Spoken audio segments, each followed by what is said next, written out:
Good morning, everyone. I'm not exactly sure what you can see right now. It's a little, I'm trying to move my controls, but should have the agenda up right now and just letting a few people trickle in here. Hey, Megan, I can see the agenda. Thanks, Ben.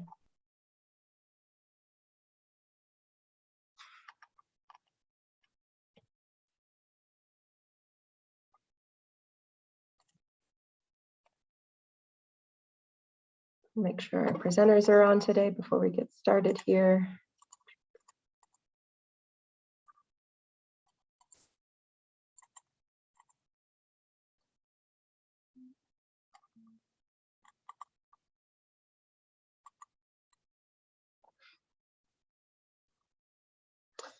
Good morning, Becky. That's who I was looking for. All right. I think we can jump in. And I just want to start out with an apology. Last month's Zoom meeting was not recorded properly. There was about, I don't know, 30 seconds of complete silence and then nothing. So that is probably my fault, pressing a button. And we do have up on the website the presentations from last month in the drought update, but things are recording now. So let's hope all is well in the Zoom world, that we'll get this up after.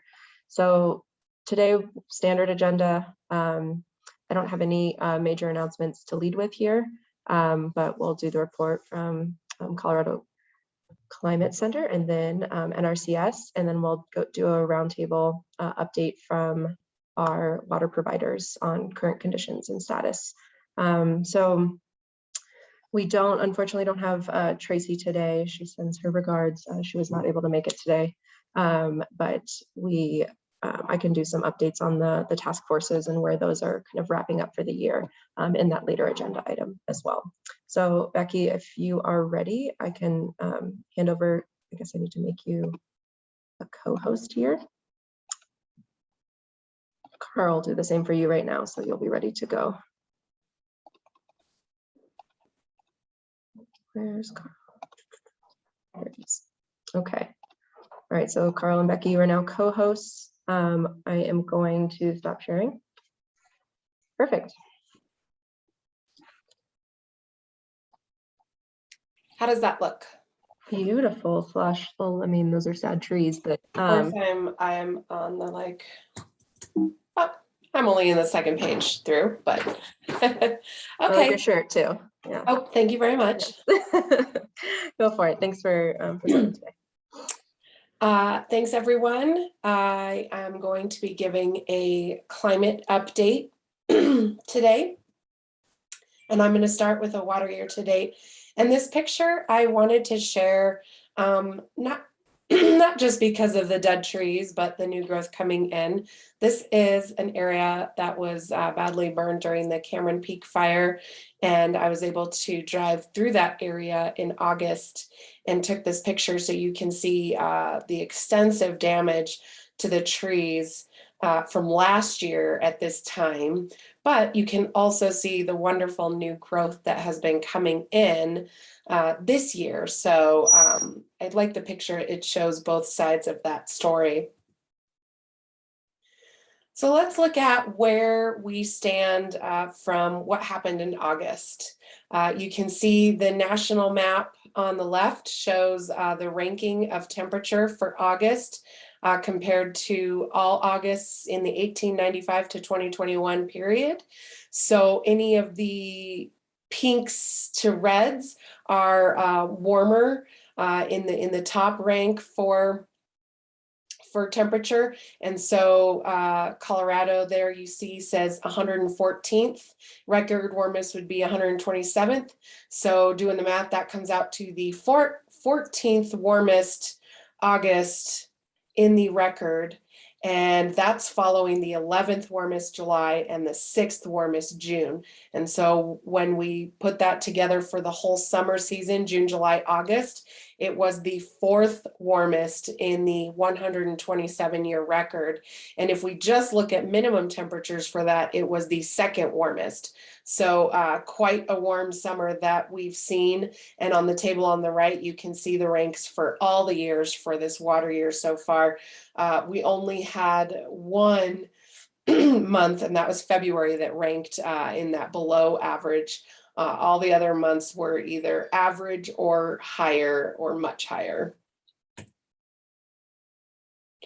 This is a map showing how those temperatures played out for the month of August throughout the state.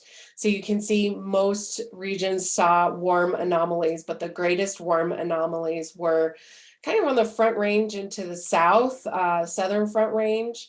Especially around Colorado Springs area, Castle Rock area, and a little bit east of there. This is the ranking for the entire summer across the state. So anywhere where you're in yellow, orange, or red, you're ranked higher in that 1895 to current record. And so if you're in the orange, you would be in the top 10th percentile. So only 10 years would be warmer and all the rest would be colder for that summer season. So in the red, particularly over Routt County, Moffat County, Rio Blanco County, we've seen record warm temperatures for this summer. A little bit closer to that average range though, around the lower Ark Valley as it leaves the state into Kansas. This is how the temperatures have been since the beginning of September. I'm sure most of you feel like we haven't really seen any fall yet, and you'd be right.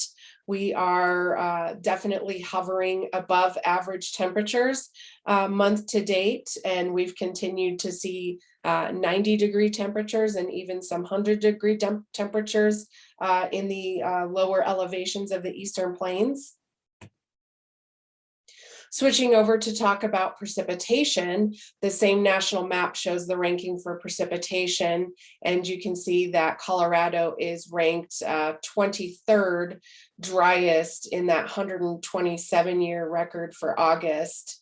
And that was following a couple of okay months for June and July and a very wet May. The interesting thing is what's been happening across the state has been very different if you look east of the divide versus west of the divide. So you can see Utah, for example, was much above average precipitation, and that kind of trickled over a little bit into western Colorado where they've continued to have some good moisture. And you can see that here in this map of percent of normal precipitation for August, where we've got our greens and blues is above normal precipitation in western Colorado, particularly around the Colorado River, a little bit up in northwest Colorado, but not quite enough to make up for those drought deficits there. As you go into southern Colorado, a bit drier, and then onto the Eastern Plains, widespread, much drier, with the exception of a little bloop there of blue around the Holyoke area, where they had a storm and received almost 8 inches of precipitation in one event. Extending out to the summer and looking at the rankings, anywhere where you see green ranks in the top 33rd percentile of years for wetness. So over western Colorado, nicely placed, not nicely, but coincidentally placed right over the Glenwood Canyon. There is a much above normal top 10th percentile of wetness and this summer, and we know how that played out with mudslides over the burn scar. Up into the Yampa Basin, you can see you can see those drier conditions. That orange is the bottom 10th percentile. So 90 summers out of 100 would be wetter. And then as you go east of the divide across the eastern plains, we can see a lot of drier conditions, particularly over Washington County, where we've had record dry conditions this summer. So Akron, for example, went from its second wettest spring on record to its driest summer on record. So quite the flip-flop there. Here's where precipitation stands month to date. It's been a fairly active month, which it's kind of hard to believe because we've had so many dry and warm days. But if you live in Denver, you haven't gotten nearly as much precipitation as much of the rest of the state. Our greens are areas that have gotten 1/4 inch to 1/2 inch or 1 inch. And then when we get into those blues, those are areas that have seen 1 inch or more of precipitation for this month so far.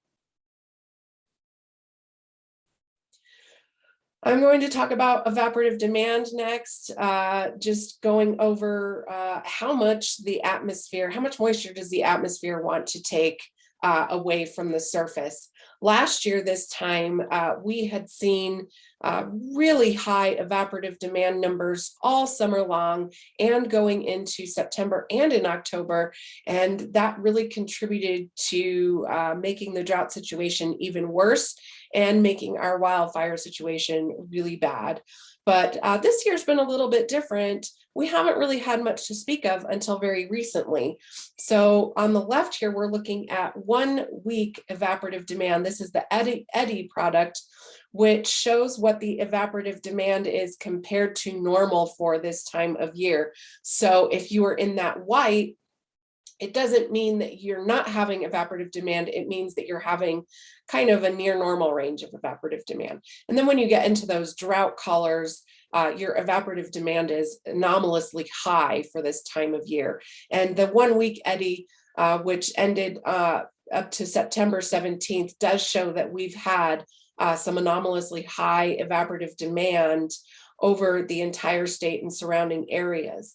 If you extend that into the 1 month, you can see that continues on, especially over the highest elevations, the Continental Divide, and down particularly into the San Juan Mountains. Also seeing it a little bit over southeast Colorado popping up. When you extend out into the 3 months, though, it starts regulating a little more, getting a little bit closer to normal, and is an example of showing that throughout this summer we haven't really had evaporative demand issues, but those are starting to pop up now, and those words flash drought, especially in the plains areas, are starting to be thrown around again in drought circles. Our coagmet stations, we do record reference evapotranspiration, which can give you an idea of how that evaporative demand is comparing to normal at our specific sites. So these are looking at 2 sites in western Colorado, our Olathe site in the upper left corner. If you look at the black line, that shows what the average accumulation of reference ET is for the growing season. All the gray lines are all the historic. The red is record high from 1994. The green is record low from 2015. And then where we currently stand is the blue line. And you can see that throughout the entire growing season, evaporative demand has been a little bit higher on the western side of the state, but not to that record stage. So above average and pretty high, but thankfully not record high. And it's been a little bit lower down southwest at the Dove Creek site, where it's been a little bit above that average line, but not record high. However, if you look in the month of September, you can see a bit of an uptick there, where it goes up even a little bit higher from that average accumulation and a little bit closer to that record. So we have seen an uptick, but a little bit above average over western Colorado. Down in the San Luis Valley, this is our center station, and near the beginning of the growing season, that blue line was tracking really close to the average and then dipped just a little bit below. So the evaporative demand has been a little bit lower than average for the San Luis Valley, although similarly there you can see that little bit of uptick closer to the average line in the month of September. Now on to the Eastern Plains in Southeast Colorado, looking at Lamar.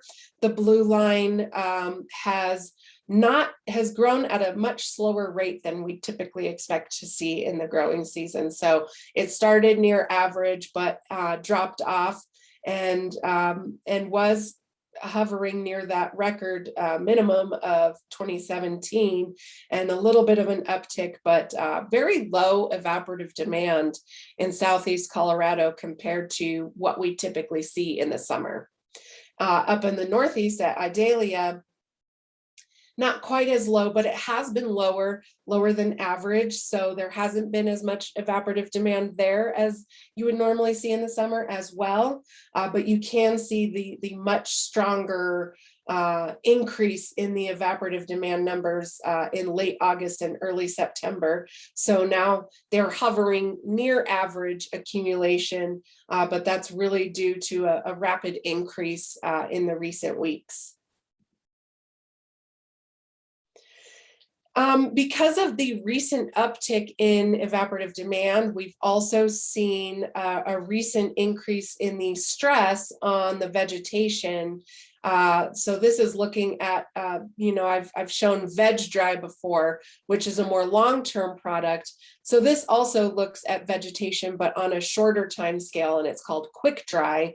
And so anywhere where you see those yellows, oranges, and into the reds is showing a short-term stress on the vegetation.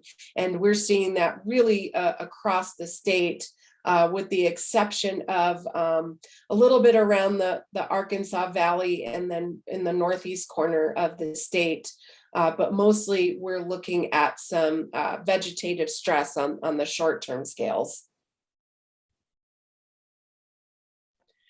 Switching over to talk about standardized precipitation index. So for those unfamiliar, the standardized precipitation index takes precipitation at a time scale, and instead of comparing to average, it ranks it and says how anomalously dry or wet it is from that from normal range. So it's almost like standard deviations. So the more negative you are, the more anomalously dry the situation is for that time scale. So same goes for the wet side of things. So this is looking at the 30-day SPI back to late August, and the grays are showing a lot of stations that are just kind of in that near normal range.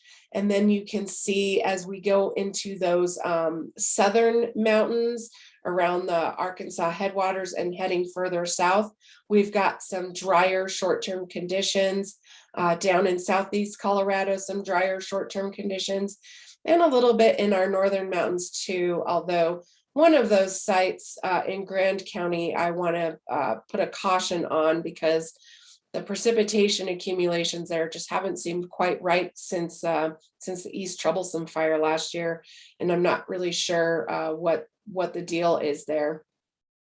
You can see that recent precipitation event in Holyoke shows up in that 30-day SPI with very wet SPIs in the northeast corner of the state.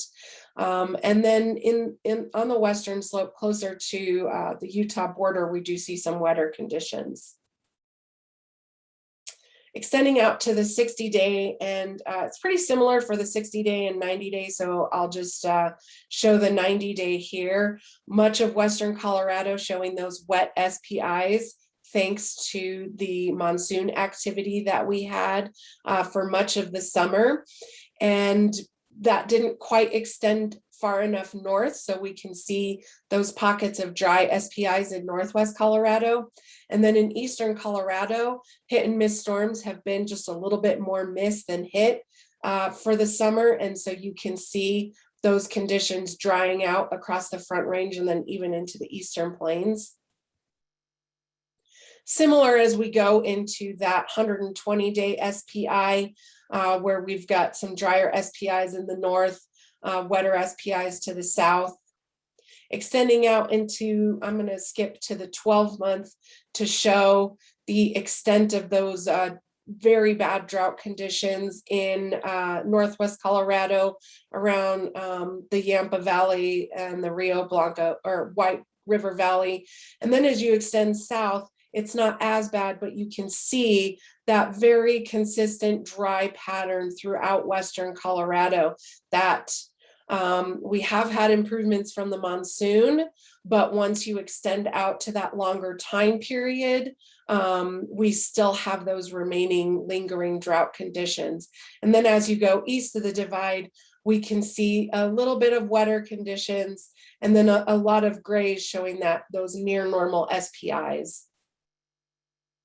Extending out into the 24-month just to show 2 years how bad drought has been for western Colorado, really all of western Colorado. And while not as bad east of the divide, really the whole state has struggled with dry conditions over the last 24 months. So let's look at the drought situation according to the US Drought Monitor. This is the map that was released this morning. We can see that most of the western United States and into the upper Midwest and High Plains are experiencing very bad drought conditions, especially that D3 extreme drought and D4 exceptional drought. And those do still bleed into western Colorado there.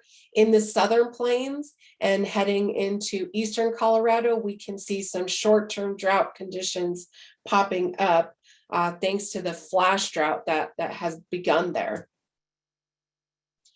This is zooming into Colorado. So we see that we have D3, D4, mostly in northwest Colorado with a couple of pockets of D3 in other parts of western Colorado. D1 is starting to pop up on the eastern plains. I want to draw your attention to the table of statistics on the right side of this slide, and just to show you comparatively where we've come from. So if you look at current, about 41% of our state is in a drought category. That's D1 to D4. But compared to the start of the calendar year, where 100% of the state was in that a drought category, and 76% of the state was in a D3 or D4 category. So we are much improved, at least from the beginning of the calendar year, despite the way this map looks. So last time I presented was June, and these are the changes that have happened on the US Drought Monitor map since the last time I presented, where east of the divide, you can see that we have had those deteriorating conditions. And then west of the divide, we've made significant improvements thanks to that summer precipitation. And I just want to focus in again on what's been happening in the Yampa White Basin. So this is the time series, the lower graph there shows the time series of percent coverage of drought categories over the entire Yampa White Basin, so covering most of northwest Colorado. And you can see that the most recent drought that has occurred there is by far the most severe drought that they have experienced since the beginning of the Drought Monitor in 2000. So while there were drought conditions there in 2002, and again in 2012, 2013, and most recently from the 2018 drought, the one that we have now has the most extensive coverage of D4. In fact, that area is coming up on having 52 consecutive weeks of D4 drought. Zooming in there on the upper right, you can see the evolution of those drought categories over time, how that started out just about a year ago, entering into that D3 and then D4 drought. And while we have chipped away a little bit at that D4 drought, it's still very much there right now. So let's look at what's coming up for our future. Very short term, this is the 7-day precipitation forecast from this morning to next Thursday morning. So we've got a little bit of activity showing up over the higher elevations and into western Colorado, pretty quiet on the eastern plains. And if you look at the map on the right, that shows a comparison to average for that week, and mostly it's drier than average conditions for the state over the next 7 days.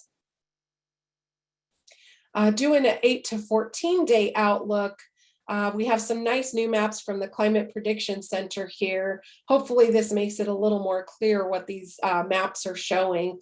On the left, we're looking at the temperature outlook for the very end of September and going into October. And you can see that Colorado is leaning towards above average temperatures as we go into October. And then the further east in the state you go, the more likely it is that it will be above average temperatures. The 8 to 14 day precipitation outlook on the right side shows that there's just a really slight leaning towards wetter than average conditions for Colorado. What that means is not really much. It's just a very slight leaning. So really more likely could be just an average week of precipitation for early October, which would mean some periods of precipitation for the mountains, but probably not really much for the lower elevations, eastern plains.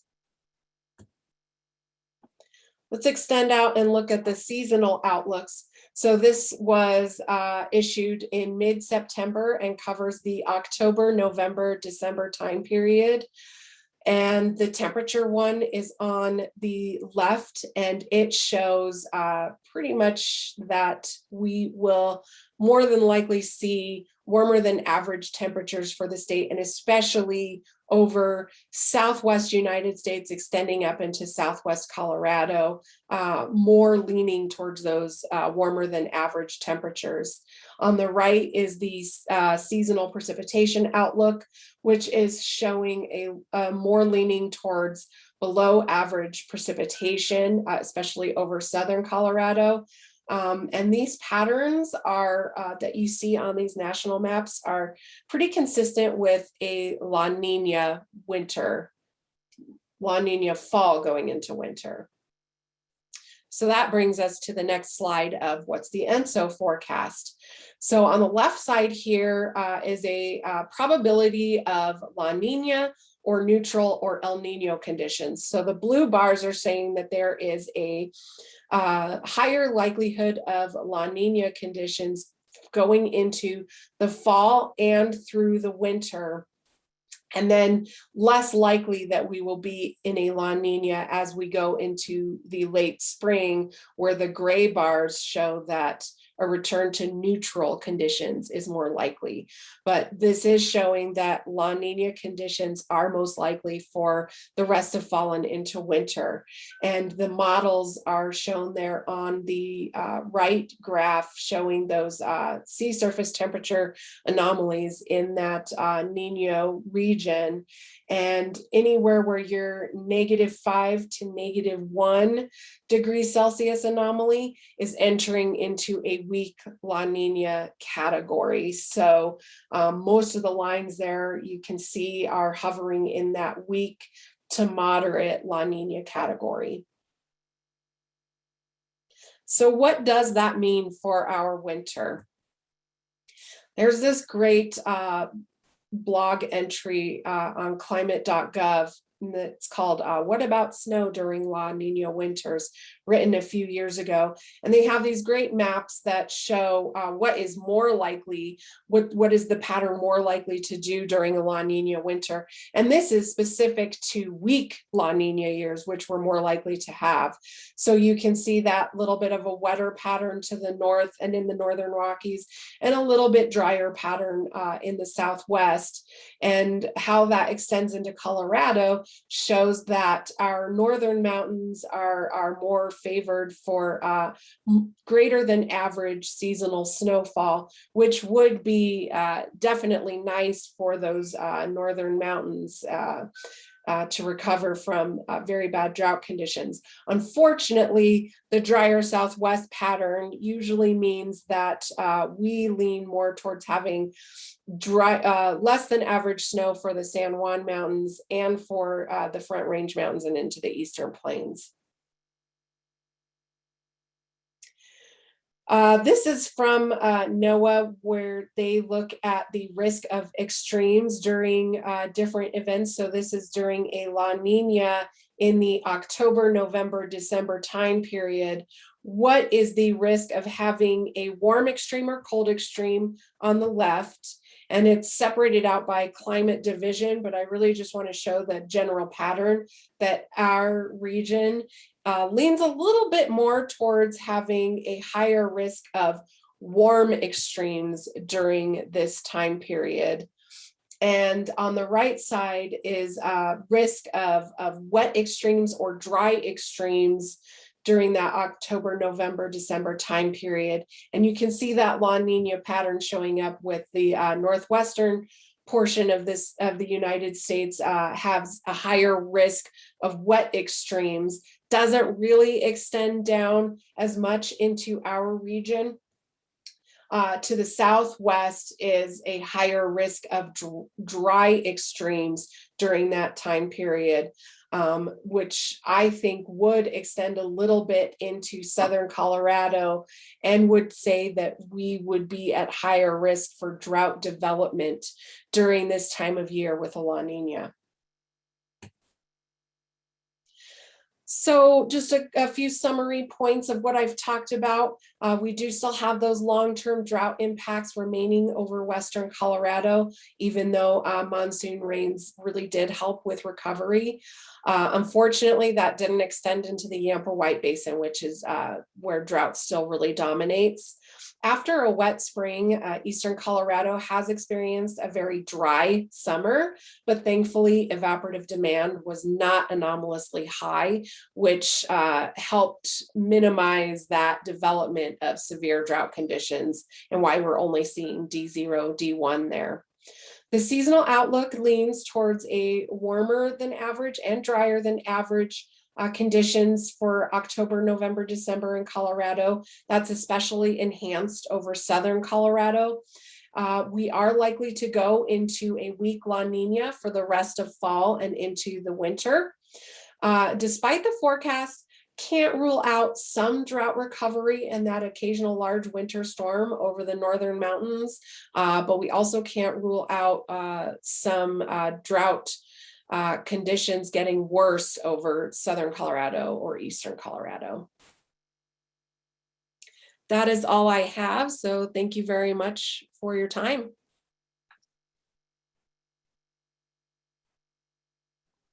Thanks, Becky. Are there any questions for Becky before we move on? I had sent you a message. If you could post the link for that quick dry map that you showed. Yes. I think it was a UNL product. That would be helpful. We're having a emergency vehicle going by at the moment. So there's no, thanks Becky. Yeah. If there are no questions, you could also enter them in the chat and we can address them later if they come up. I'll hand things over to Carl, who, let's see. And Marianne Goodland asked if we could get a copy of the Cameron Peak photo that you opened with. Yeah. Okay. Marianne, if I have your email, I'll email it to you. I think I do. Oh, thanks. Awesome. Okay, so we have Carl end up here. Thank you so much, Becky. That was really, really helpful. I was taking lots of notes. Good. All right. Yeah, thank you, Megan and Becky and everyone for joining. Yeah, I'll just kind of do our standard roundabout around our major basins, looking at primarily this time of year, what's been going on with mountain precipitation, as well as reservoir storage across all our major basins. Then our statewide summer at the end, and got a couple extra slides looking at what our observed stream flows were, particularly compared to what snowpack ended up being near April 1st at the peak. So that's definitely a pretty telling story this year, kind of with the multi-year drought situation, and could possibly give a glimpse of the future. But I'll just kind of dive right in and start looking at what's going on in the mountains around the state. There we go. So as Becky mentioned, the Yampa White up in Northwest Colorado has definitely been experiencing the most severe drought anywhere in the state, but they got a slight reprieve in August with above normal precipitation at 108% of average. September to date was a bit drier at 83% of average, but that certainly is by far, I would say, the best September precipitation in the state. It really has remained rather dry up in the mountains. So again, this is a month-to-date map, and we'll kind of see a general trend as we go around the basins. Really, it is a pretty solid north to south gradient, with northern Colorado having received a bit more precipitation and much drier in the south. But several sites here, looks like in the flat tops in the headwaters of the White got near average precipitation. A couple around the North Platte Basin here, so pretty variable, but certainly better than we'll see in other areas. Looking at how the water year has progressed, currently as we're just about a week out from the end of the water year here. They've ended up at 76% of average precipitation. You can really see how dry it was basically through all of summer from May 1st through August. And August the normals isn't necessarily particularly wet. But very, very dry through the whole summer period there, as we can see in that. Not too much volumetric reservoir storage in the Yampa White, but doing okay. You can see it's probably a little above 90% of average reservoir storage and about maybe 75% of capacity. Moving a little to the south into the Colorado headwaters area. Very near normal August precipitation at 97% of average. September to date, quite a bit drier, but again, doing a little better than further south in Colorado at 53% of average over the last 3 weeks or so. Looking at our mountain snow tell stations here on a month-to-date basis, again, you can really start to see that north to south trend where stations along the northern boundary of the Colorado Basin have clearly received quite a bit more precipitation than a lot of these sites around the southern part. With some of the drier areas being around the headwaters of the Blue here, as well as some in the headwaters of the Eagle, were some of the drier areas in September. Water year to date is at 82% of average precipitation across our snow tell sites. And compared to other areas, did receive fairly consistent precipitation throughout the year, with June being the exception. June was really exceptionally dry across all of Colorado, but otherwise, at least throughout month to month, received decent precipitation, leaving it at that 82% of average as we near the end of water year 21. Looking at reservoir storage, relatively consistent. Obviously, there's some high and low outliers, but I believe it's sitting just below 90% of average reservoir storage and just below 80% of capacity. So looking at our long-term time series, again, all these, as we look, they go back to 1992 as we're making comparisons to where we sit. Been a fairly steady decline over the last year and a half or so. And as we'll see across most basins, very, very little increases from this water year and has been kind of continuing to decline in that storage throughout this latter half of water year 21. Over in the South Platte, which has dried out a bit, but throughout the water year has by far fared the best with respect to snow, precipitation, as well as stream flow. Again, August and September have dried out, but have had a pretty good water year overall. August ended up with 62% of average mountain precipitation, and September to date at just 40% of average. So looking at our station to station comparisons here, month to date, again, you can see that very clear north to south trend with things up in the northern front range, sites, not things, but receiving decent precipitation relative to the anywhere in southern Colorado. And as you go down further into the main stem headwaters here, just kind of less and less mountain precipitation over the last few weeks. Again, on a water year basis, the South Platte has received by far the most total precipitation, both as snow and rain, even despite this last 2-month dry out, which has left them at 94% of average water year to date. Going into our reservoirs, there's a lot going on here. Couple outliers on the high end, but as would expect with the best snowpack and most precipitation, South Platte also holds the most significant reservoir storage. You can see here, this far right is the basin-wide value. I believe it's 119% of average storage, which is encouraging for those water providers as we go into winter to hopefully provide some flexibility in their management. Looking at our time series, the South Platte's really the only basin in the state that showed a net increase in reservoir storage throughout water year 21, as you can see in this furthest right portion. Again, huge spike in 2019 with a huge snowpack there, dropped down, but encouraging to see that it's really the only basin in the state with a net increase in storage over the last 12 months.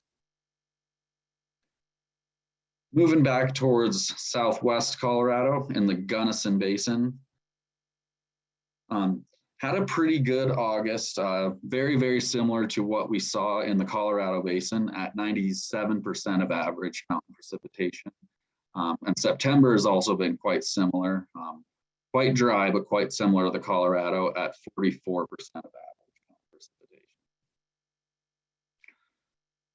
Looking spatially here, again, you can kind of continue to see that north to south gradient increase with some of the higher precipitation values being along the northern rim of the Gunnison Basin, with some of those in around the 60% of average range, with a few outliers high and low, and then just kind of generally getting progressively drier.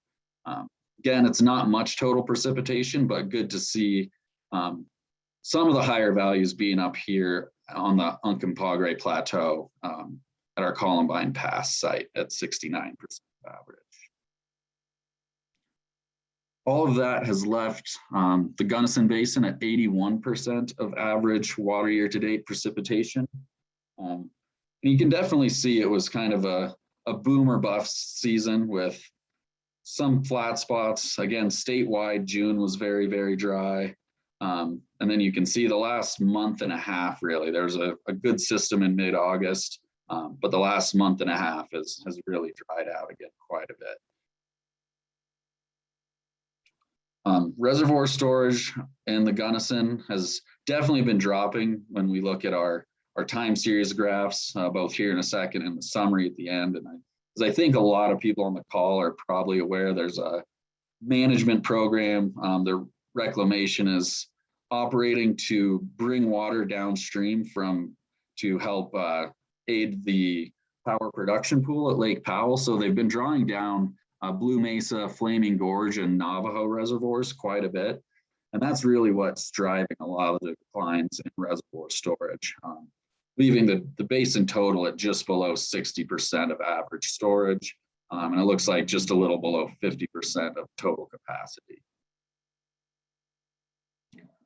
So looking at our time series here, we can really see that decline. Did get some increase at the very beginning of the water year, kind of through the first half, but has really been drawing down. And we're looking at probably surpassing some of the lowest levels we've seen in a while. And again, this is first of month data, but as of now, it's very, very, very close to what it was in 2018.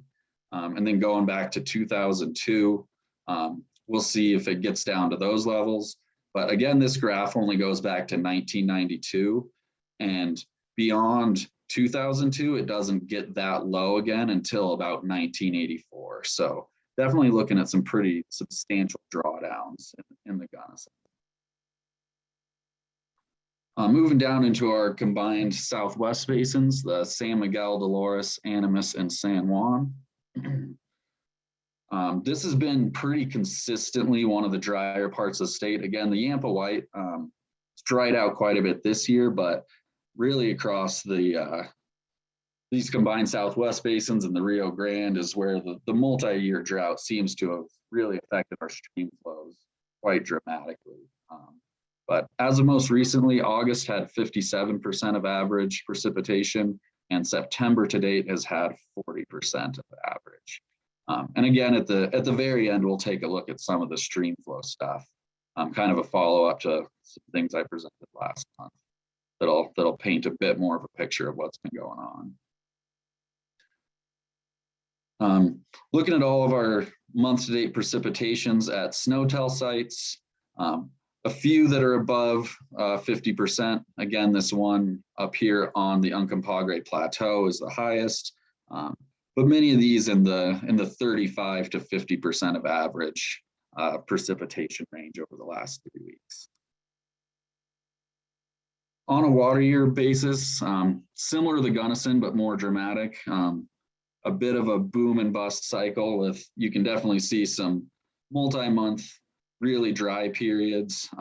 Bit of an increase in May there, then a dry June.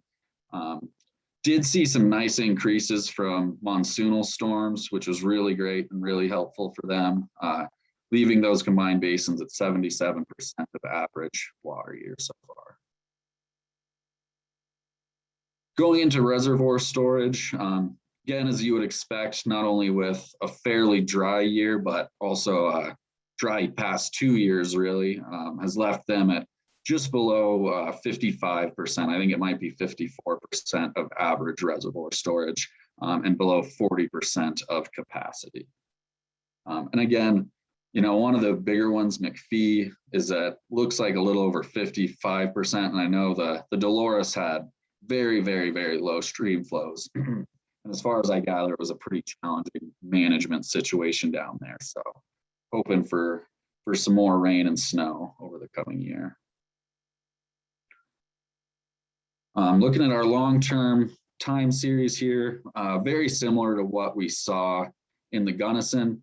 You can see really over the last 2 years, no increases substantially resulting from snow melt, kind of plummeted off, flattened out, and has really dropped off a lot more and flattened out. And a very slight increase on a volumetric scale, but not really an increase relative to average. You can see in a lot of these years, there is a boost this time of year. But more or less, this really paints the picture of those declines over the past 2 years. Moving over to the east into the upper Rio Grande Basin. Getting even a little bit drier, I guess, on a net basis over the last couple of months, with August having 53% of average mountain precipitation and September to date at just 24% of average. So looking at our map here, pretty uniformly dry. Looks like we've got Wolf Creek Pass over here, which is generally, it's definitely one of our higher elevation stations in the state and generally receives some of the most snowpack. So it looks like it got some storms, but still a fairly meager 44% of average, but really pretty uniformly dry all around the basin divide of the upper Rio Grande. All this has left them at 84% of water year total precipitation. And again, definite periods of dry and increases, but here in that time series, you really can see over the last 2 months how that has leveled off quite a bit as we near the end of the water year.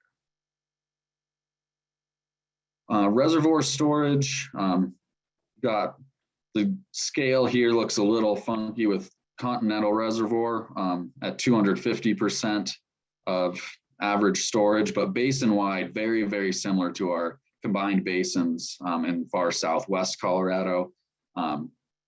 Looks like maybe a little above 60% of average or something in that range, but I do have a map at the end that does quantify all that more precisely. Looking at the time series, certainly hasn't seen the dramatic plummets that we saw in the Gunnison and the combined Southwest basins, but definitely over the last 2 years with some little blips up and down, but holding pretty steady at below average storage in the upper Rio. Going into our final major basin, the Arkansas, has unfortunately been by far the driest in the state this month. August fared fairly similarly to our other basins in southern Colorado with 50% of average, but September to date is just at a meager 15% of average precipitation so far. So functionally little to no precipitation in the mountains across the Arkansas. Yeah, it looks like Fremont Pass up here in the headwaters. I think maybe this calculation is a bit different because we are seeing we've got the 10%, several 25s. So I believe there may be something going on with the data at these stations here that are not showing up on the map, but very, very, very dry across the Arkansas nonetheless. So on a water year basis, that has left the basin currently at 89% of average. Had really been faring pretty well, pretty comparable to the South Platte.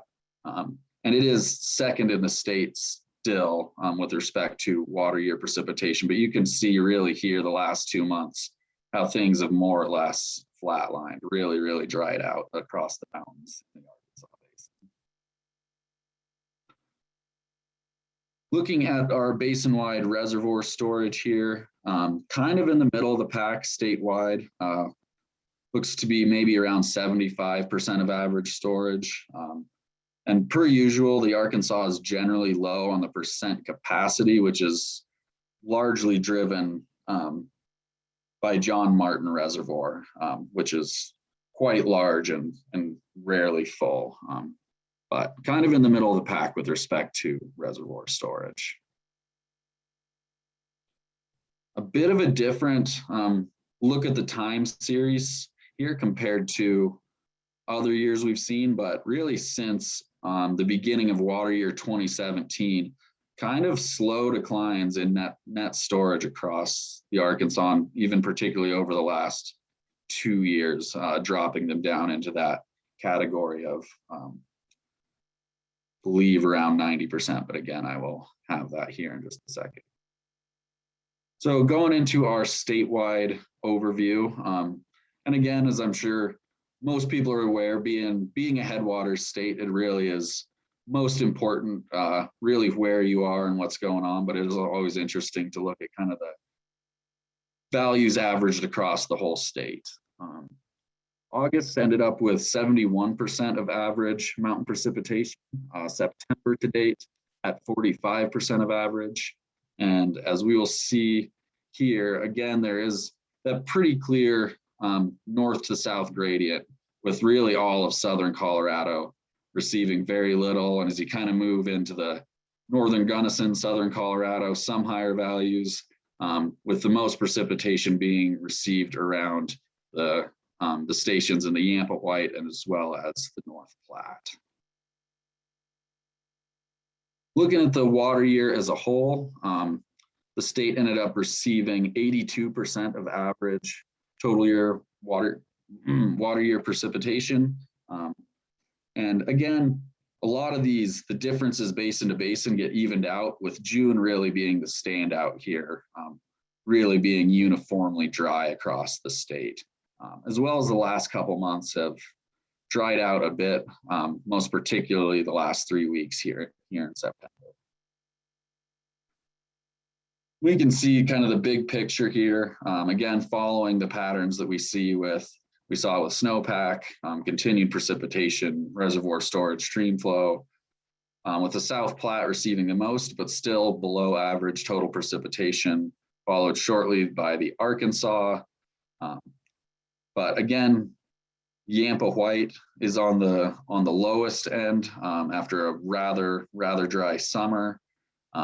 And then our Southwest basins and the others kind of pretty similar, Upper Rio Grande, Gunnison, and Colorado, hovering just above 80% of average water year precipitation.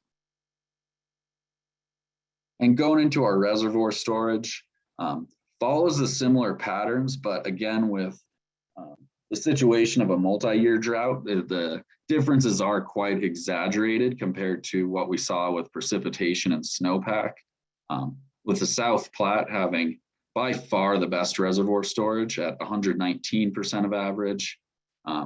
Yampa White is doing well, but again, it's not an incredibly large volume they're able to store there.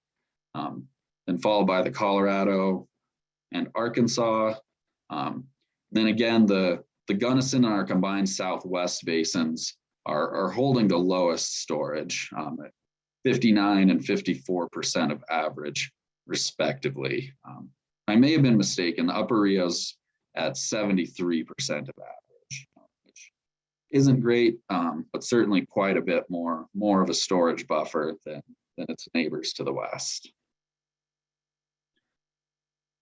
So here's looking at our water year time series of what the reservoir storage has been. And again, this is represented as the percent of average, with most major basins not showing super dramatic trends, with the exception of the Gunnison and the South Platte, where you can see through the latter half of the water year, very, very steady declines in storage in the Gunnison, and really throughout the entire water year. Kind of the anomalous basin in the South Platte, steady increases there. With our statewide reservoir storage not showing super dramatic changes, probably even less than 5% of average, as those things even out, but it does really matter what your basin of interest is. Going back to our time series here, again, as would be anticipated, driven by much of the state, but particularly Southwest Colorado, more or less pretty steady declines over the last 2 years, with only minor blips of increases. And where we're at now, you can see, again, going back to 1992, we are on the lower end with only a couple periods there after the major 2012 drought, drought near 2002, in range of some of the lowest values we've seen going back nearly 30 years at this point. So what I've got here is I wanted to kind of express the effect of not only very dry soils going into winter, but then also an exceptionally warm and dry summer for the most part, at least across a lot of the state. So what we're looking at here is this is our April 1st snow water equivalent, and really statewide, we did hit our snowpack peak right around April 1st.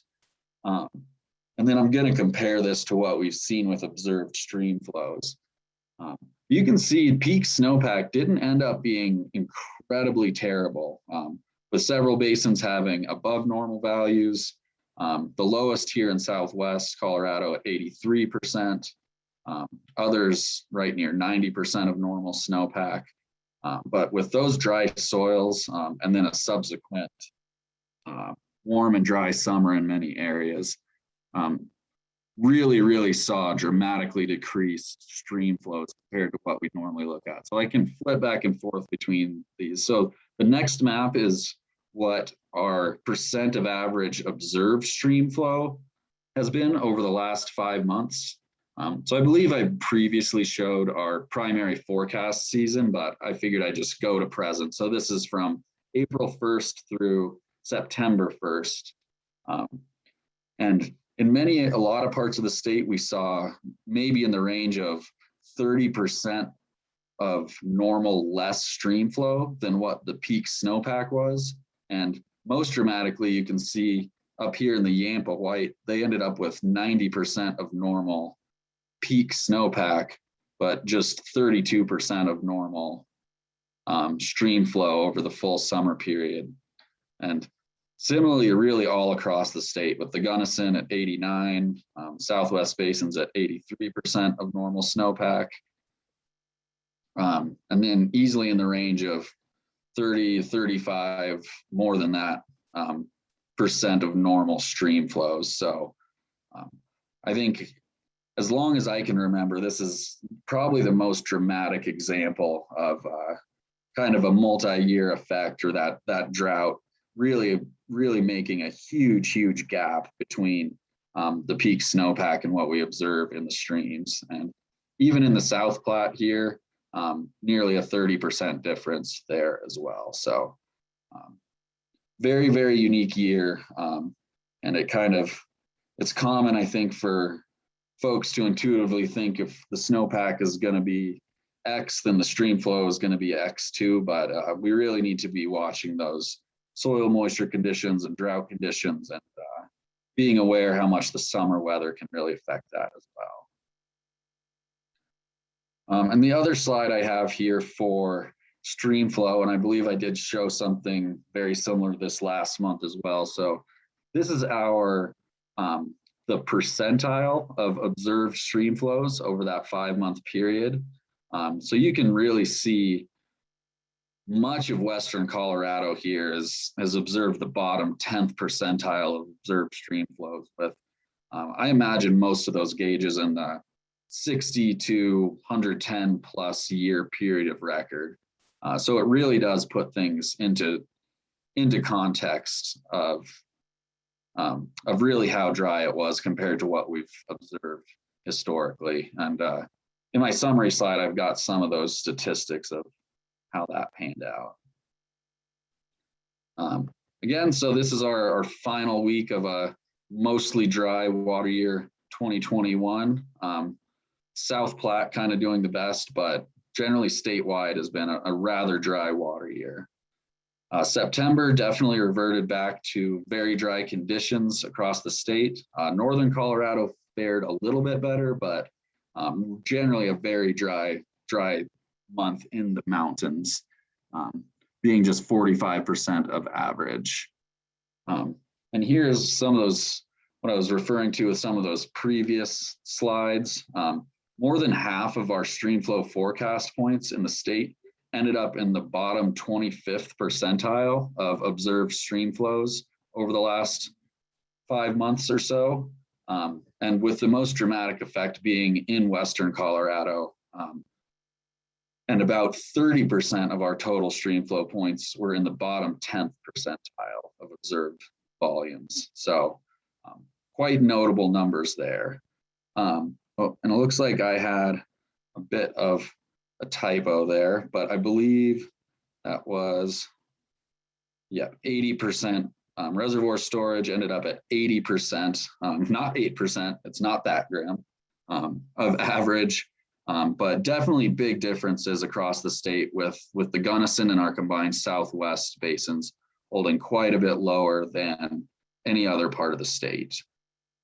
And that is about all I had for now. But as I'm sure everyone is aware, let's just pray for rain and snow in water year 2022. Thanks, Carl. Quick question on the reservoir storage. Is that the beginning of September? Yes, that is 80% correct. average? So, Okay.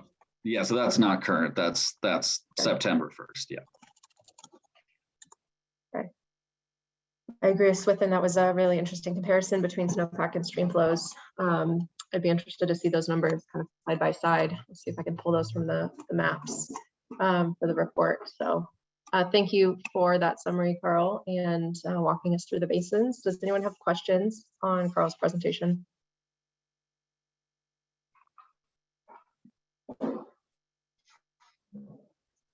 And if you could email that over to me, Carl, I'll make sure to get it posted on the website. I definitely will.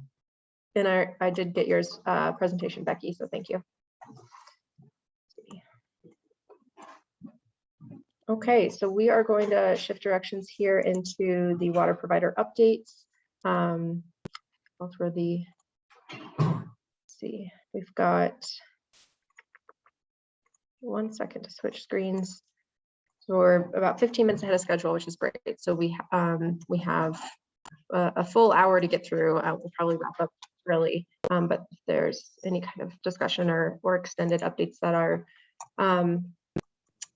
needed, we've got plenty of time for that. So I'll start with just a brief update. I'm going to put this in the chat. So the next water availability task force meeting is going to be Thursday, November 4th. Just a note that that's slightly off our typical schedule of the third week of the month. The reason for that is we'd like to get a summary of the water year before the next drought task force meeting, which is mid-November. I don't even know what season it is.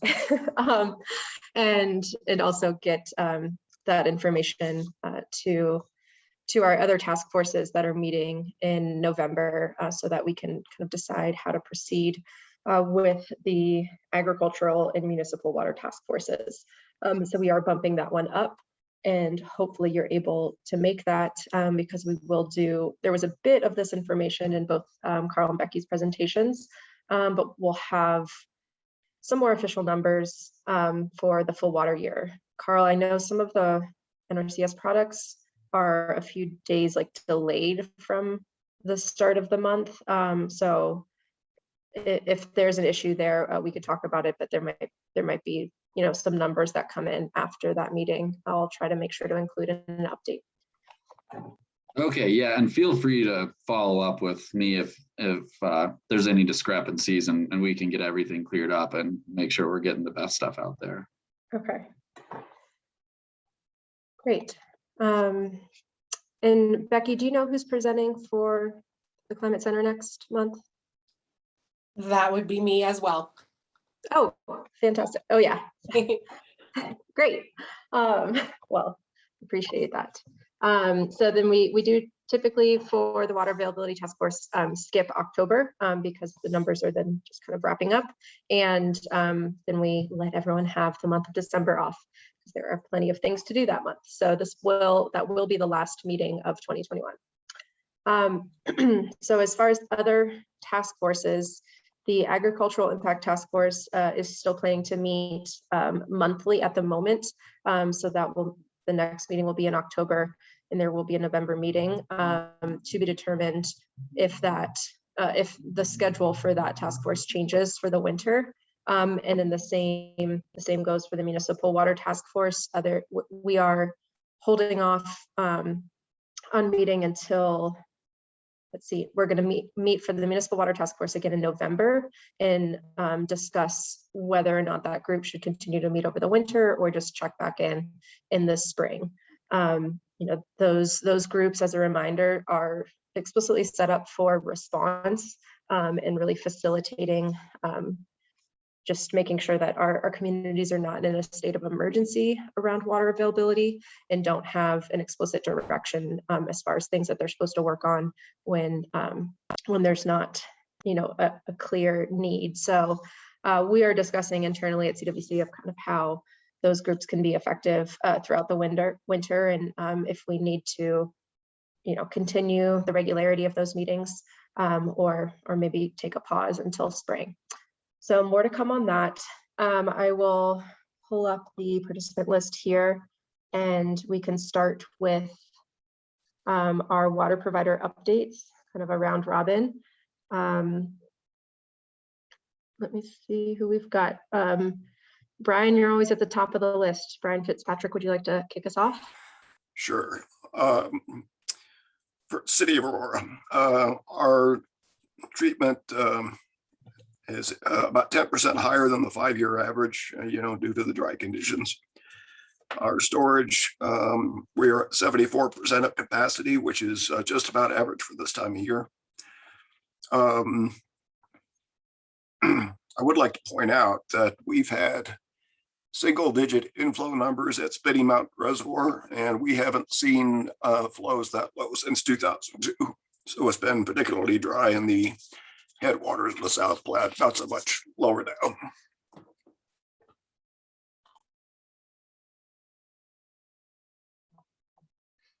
Thanks.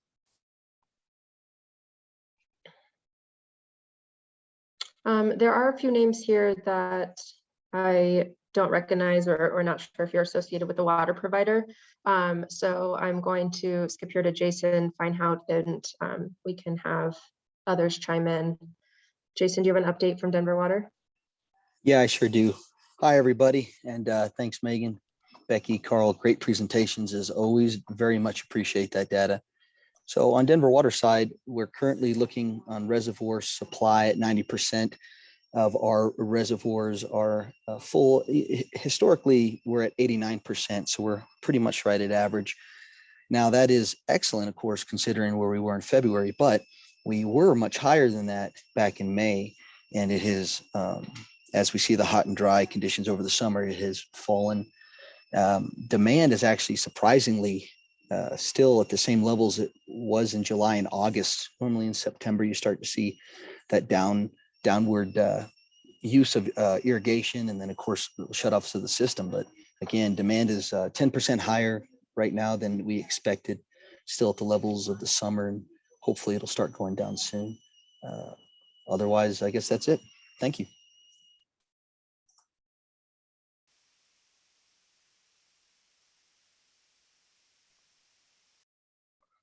Great. Let's see.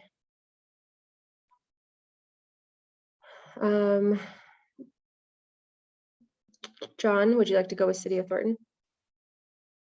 Sure. Let's see. First, demand, or production is 3.83% below 2020 year to date. And month to date is 33.85% above last year. We need some cool weather.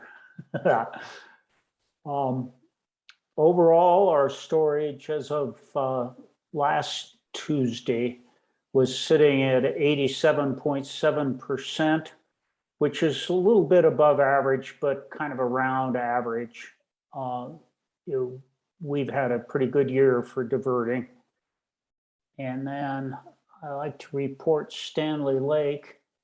And Stanley Lake is currently at 83.2% of capacity. And we've been exchanging water up for the partners up from Lower Clear Creek the last few weeks. And I'm not sure if that exchange is still on or not, but that helped get some water into Stanley Lake. So that's it. Thanks. Thanks, John. Colorado Springs Utilities, there might be a few. Justin, do you have an update? Thanks, Megan. Sure, quick update.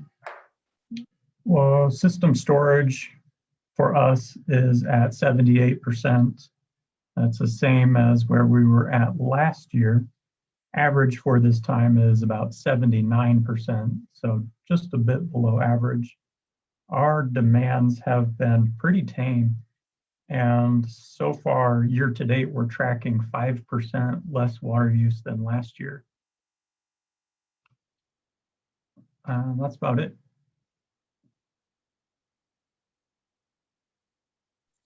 That's a great update. Slightly lower demand. And I'm playing the game of who's here. So let's see, Castle Rock. Matt, do you have any prepared update or would like to chime in? Sure. Can you guys hear me okay? Yes. All right. I'm in a new office, so I wasn't sure how my audio was doing. Yeah, from a system storage standpoint, we're running about 70% or so. Most of that water stored is our fully reusable effluent. So not a whole lot of native water that we've been able to store this year, which is not super surprising. We've got some pretty junior water rights. Demands are up this year, probably about 5% more than last year, but most of that really is attributable to the growth that we've been seeing in town. Thanks. Your office looks very high up there, like Well, 14,000. that is not an actual picture of my outside. Just kidding. I figured I it'd wish be a it little were. windier. Yeah, a little windier. If that were the case. Let's see, Swithin with Highlands Ranch. Would you like to update?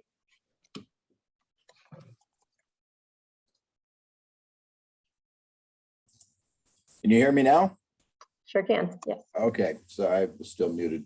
So for August, Highlands Ranch demands were about 5% above what we were expecting. For September so far, they are running about 10% above, same as Brian reported for Aurora. As far as storage, we are about 39% capacity, which is 5 to 6% below what our median is for this month. And as summer continues, that to me pretty much explains our demands continue to be high. I really don't have any concerns for water supply for the rest of this irrigation season. Thank you. Do we have any other water providers on the phone that would like to update before we switch into some of our other partners? Any municipality that I missed?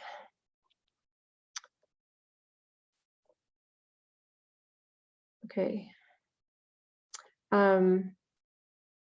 Let's see, Joel with CSU, would you like to provide an update? It's dry. What? No way. Let's see here. Millet harvest has been going on. It's been a disappointment from in most areas that I'm hearing. Really haven't been able to travel much. Winter wheat planting, depending upon who you talk to, they say, well, it's dry, but I'll get it in the ground and we'll wait for moisture. Others are saying, I'm waiting for moisture to get the wheat in the ground. And one of the interesting factors is the spottiness of some rain showers around the area. Producers are driving around checking fields, seeing which ones caught the rain. Wow. So, and then they head for that field quick and say, well, it's got moisture, let's get it in.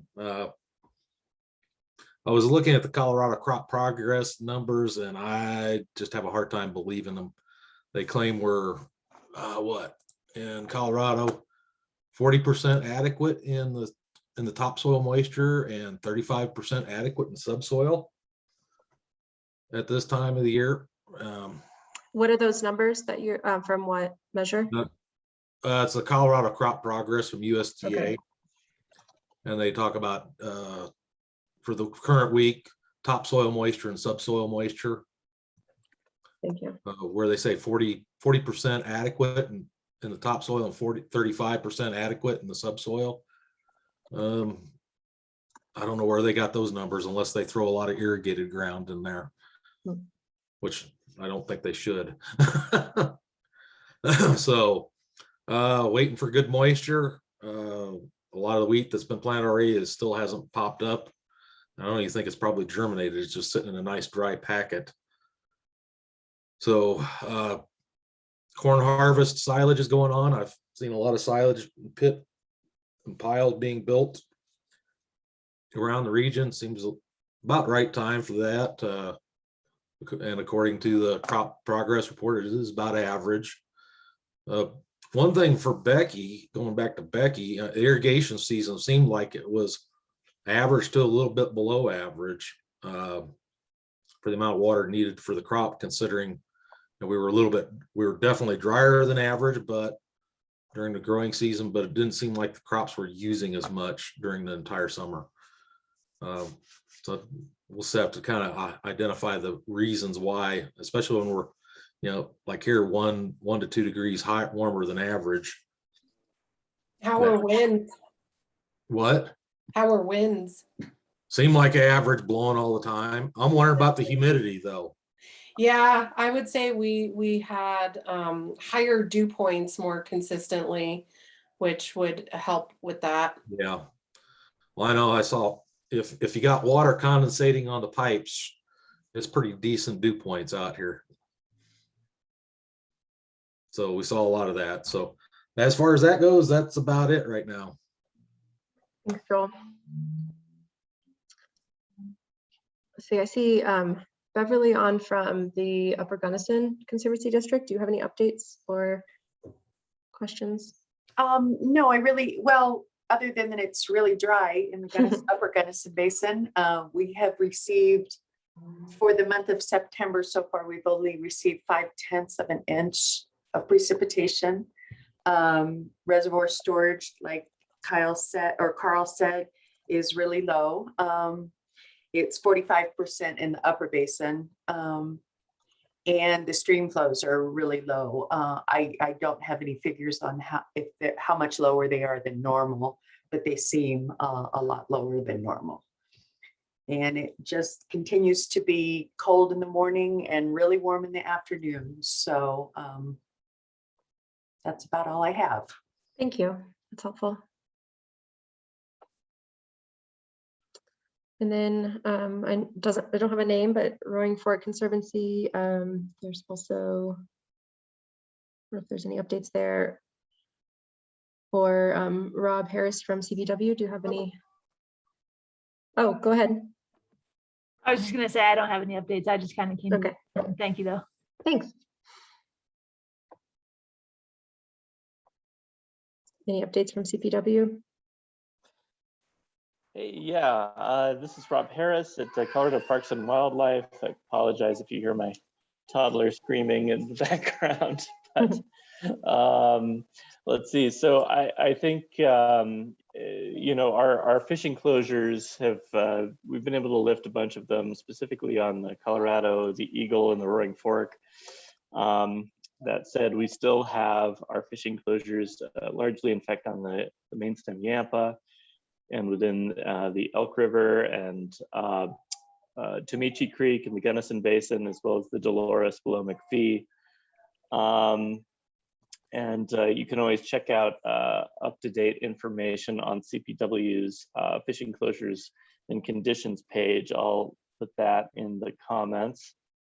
There was also some discussion of the Glenwood Canyon rain event in the burn scar area.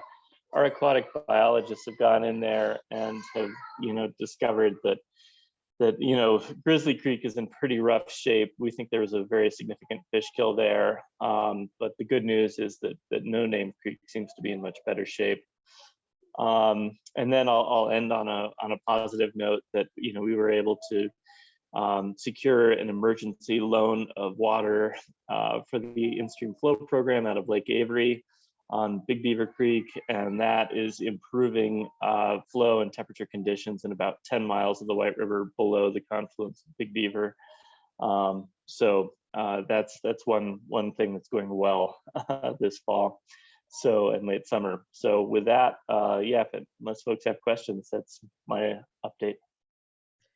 Thanks, Rob. And I might circle up with you after this. I think it would be interesting to maybe just get in like a just written form, kind of when those fishing closures started on some of those sections and when they've come off for the year. Yeah, so if you go to the link that I just posted in the chat and you click on the link that says current fishing closures, that link gives you exactly that information. Oh, great. Look, you're so far ahead. Okay, thank you. Yeah, you bet. Perfect. Who else did I miss? Any updates from the crowd? Kevin Hauk, any updates? Or let's see. Nope, I got nothing. Okay. All right, that might be all we have. so we will reconvene in November. Please feel free to kind of reach out in the meantime if there's any questions or concerns. But I think that's all we have for today. Thanks, Megan. Yep, Thank thanks, you, Becky. Megan. Yep, we'll see you in November. Thanks a lot.